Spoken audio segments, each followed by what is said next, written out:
Hi hello नमस्कार, स्वागत आहे तुमचं माझ्या मराठी कथा या यूट्यूब चॅनलमध्ये। तर कथेचं नाव आहे श्यामची आई। श्यामची आई भाग 1। मला पण नेरे भाऊ गोष्ट ऐकायला रोज रोज तू जातोस। आई सांग ना ग भाऊला मला घेऊन जायला। वच्ची भाऊच्या पाठीस लागली होती। तेथे पेंगायला लागशील, तू कशाला येतेस तेथे, भाऊ म्हणाला। नेरे तिला सुद्धा तीही ऐकेल, चांगले असेल ते साऱ्यांनी ऐकावे।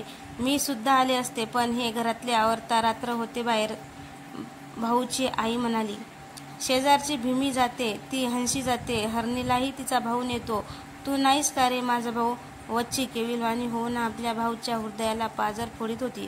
चल तेथे, मग मला झोप येते, चल घरी, अशी मला घाई लावशील तर बघ मात्र, असे बजावून वच्चीलाही तिच्या भावाने आश्रमात नेले। आश्रमातील ही गोष्टीरूप प्रवचने ऐकवायस मुले येऊ लागली। मोठी माणसे ज्यांना वेळ असतो ती येत असत। वच्ची व तिचा भाऊ आली ती गोष्ट सुरूही झाली होती। शेवटी माझ्या वडिलांना त्यांच्या भावांनी घराबाहेर हुसकून दिले। भाऊबंदकी या भारतवर्षात भाऊबंदकी फार कौरव पांडवाच्या वेळेपासून आहे, ती अजून आहे। भावाभावात जिथे प्रेम नाही तेथे स्वतंत्रता कशी नांदेल, मोक्ष कसा राहील। ज्या घरात माझे वडील लहानाचे मोठे झाले, ज्या घरात 30 वर्ष बरा वाईट सर्वांचा संसार त्यांनी चालविला, ज्या घरात त्यांनी इतर सर्वांना दही दूध दिले परंतु स्वतः चिंचेचे सारच खाल्ले, ज्या घरात राहून त्यांनी भाऊ बहिणीची लग्ने केली, त्यांच्या हौशी पुरविल्या, त्या घरातून त्यांना बाहेर जाण्यास सांगण्यात आले। घरात आईलाही अपमानकारक बोलणी सोसावी लागली। आम्ही त्या वेळेस लहान होतो। आई त्या विभक्त होण्याच्या वेळेची हकीकत डोळ्यात पाणी आणून कधी कधी सांगत असे। तो दिवस मला अजून आठवतो आहे। आमच्या गावातील माघी चतुर्थीचा गणपती उत्सव होता।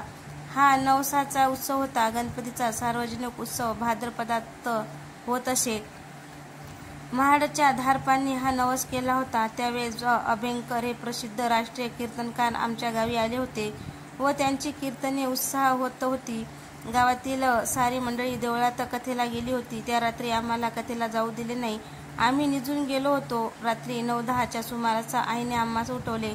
माझे आई बाप त्यावेळेस घरातून बाहेर पडत होते। आईच्या डोळ्यातून अश्रू गळत होते। ज्या घरात राहून तिने मोऱ्या गाईचे दूध काढले, गडी माणसांना जेवावंस पोटभर घातले, ज्या घरात एकेकाळी ती सोन्याची नटून मिरवली, ते घर ते गोकुळ सोडून ती बाहेर पडत होती। दिवसा लाज म्हणून रात्री बाहेर पडत होती। माझा धाकटा भाऊ तिच्या कडेवर होता। यशवंताच्या पाठचा तो भाऊ। वडील पुढे झाले, त्यांच्या पाठोपाठ आई व मी मुकाट्याने जात होतो। कोठे जात होतो? आईच्या माहेरी जात होतो। गावातच आईचे माहेर होते। आजोळच्या घरी त्यावेळेस कोणी नव्हते। आजोबा आजी पुण्यास मुलाकडे गेली होती। काही दिवसांनी ती परत येणार होती। रात्री लपत-छपत आम्ही आजोबाच्या घरी आलो। देवळात आनंद चालला होता, परंतु आम्ही सुतक्यासारखे वनात चाललो होतो। देवांच्या या विशाल भूमीवर एकाच वेळी अनेक प्रयोग चाललेले असतात। नवीन घरी आता सवय झाली, परंतु आईच्या तोंडावरची खिन्नता गेली नव्हती। काही दिवसांनी आजी परत आली। माझी आजी जरी स्वभावाने प्रेमळ होती तरी थोडी हट्टी होती। माझी आई होता होई तो आजी जवळ मिळते घे, कारण स्वतःची परिस्थिती ती ओळखून होती।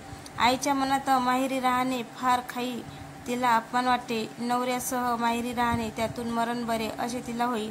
तिचा स्वभाव फार मानी होता। एक दिवस आजी व आजोबा देवळात पुराण ऐकवायस गेले होते। ओटीवर वडील जमा खर्च लिहित होते। आई ओटीवर गेली व म्हणाली, माझ्याच्याने येथे अंतपर राहवत नाही। मी जगावे असे जर तुम्हाला वाटत असेल तर स्वतंत्र घर बांधा, येथे खाणे-पिणे म्हणजे जीवावर येते। वडील म्हणाले, अगं आपण आपलेच भात खातो ना, फक्त येथे राहतो। घर बांधणे म्हणजे का थट्टा आहे? तुम्ही बायकांना सांगायला काय? पुरुषांच्या अडचणी तुम्हाला काय माहिती? आई एकदम संतापून म्हणाली, तुम्हा पुरुषांना स्वाभिमानच नाही मुळी। माझे वडील शांतपणे परंतु खिन्नपणे म्हणाले, आम्हाला स्वाभिमानच नाही, आम्ही माणसेच नाही जणू। दरिद्री माणसाच्या सारी दुनिया अपमान करते, मग बायको का करणार नाही? कर, तूही अपमान कर, तूही वाटेल तसे बोल। वडिलांचे शब्द ऐकून आईला रडू आले। तुमचा अपमान करवायचा माझा हेतू नव्हता हो, उगाच काहीतरी मनास लावून घ्यायचे, पण मला इथे खरंच राहावेसे वाटत नाही। मलाही का राहावे असे वाटते, परंतु तुला आपली परिस्थिती माहीत आहे ना, कर्ज आहे, त्यांचे व्याजही देता येत नाही। घर कशाने बांधायचे? कसे तरी गुरांच्या गोट्यासारखे नाही ना घर बांधवायचे. त्यात राहणे म्हणजे अपमान असतो. वडील आईची समजूत करीत म्हणाले, गुरांचा गोठाही चालेल, परंतु तो स्वतंत्र असला, आपला असला म्हणजे झाले. अगदी साधी गवतारू झोपडी बांधा. तेथे राहण्यात मला अपमान वाटणार नाही, परंतु माहेरच्या माणसाकडे येऊन राहणे नको. माझ्या भावांच्या बायका उद्या आल्या तर त्याही एखादे वेळेस अपमान करतील. आधीच येथून जावे. मोठ्या कौलारू घरात राहण्यापेक्षा पानाची झोपडी बरी. अशी झोपडी बांधवयास फार खर्च नाही येणार. या माझ्या हातीतील पाटल्या घ्या. या पुरल्या नाहीत तर नथही विका. नथ नसली, पाटली नसली तरी अडत नाही. कोणाकडे मला जावायचे आहे? आपली स्वतंत्र हीच आपली शोभा. कपाळाला कुंकू व गळ्यात मंगळसूत्र एवढे मला पुष्कळ झाले. स्वतंत्रता गमावून ही नथ व ह्या पाटल्या कशाला? असे म्हणून माझ्या आईने खरेच नथ व पाटल्या वडिलांच्या पुढे दिल्या. वडील स्तंभितच झाले. तुला इतके दुःख होत असेल हे नव्हते मला माहिती. मी लवकरच लहानसे घर बांधतो, असे वडिलांनी आश्वासन दिले. माझी आई सांगते की स्वतंत्रता मिळवण्यासाठी दागदागिने फेकून दे. स्वातंत्र्याचा शृंगार हा सर्वांना शोभादायक व मौल्यवान शृंगार होय. आमच्या वाटणीस आलेल्या लहान अशा जागेवर झोपडी बांधव्यास आरंभ झाला. मातीच्या भित्ती होत्या, कच्च्या विटा. त्यात कोकणात मापे असतात. विटाहून आकाराने मापी मोठी असतात. विटाच्याही आकाराहून मापी मोठी असतात. या मापांच्या भित्ती उभारल्या. घर गवताने शाकारिले. घरातील जमीन तयार करण्यात आली.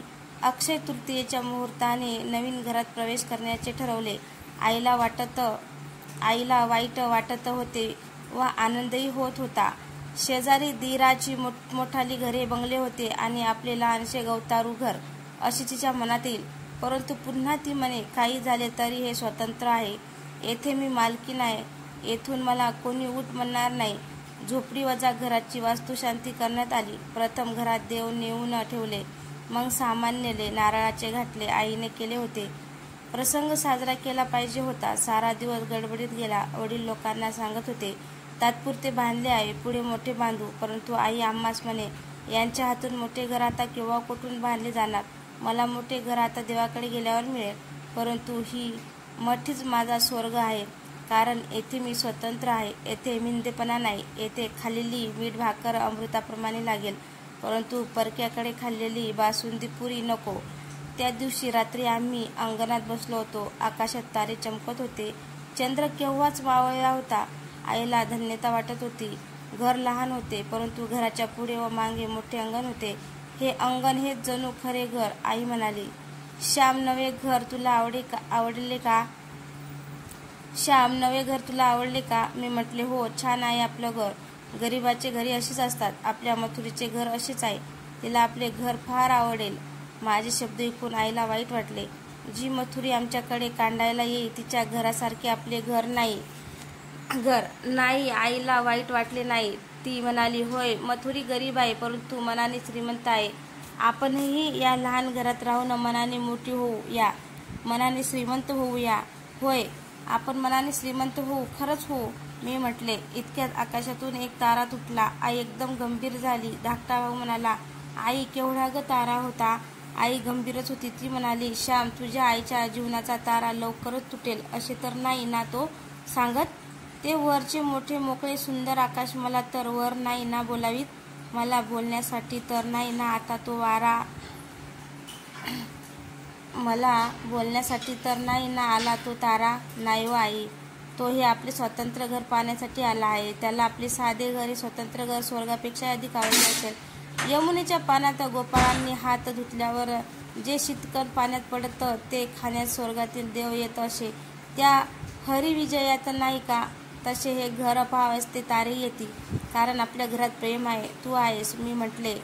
माझ्या पाठीवरून वात्सल्याने भरलेला हात फिरवत आई म्हणाली, श्याम, कोणी रे तुला असे बोलवयास शिकवले? किती गोड व सुंदर बोलतोस.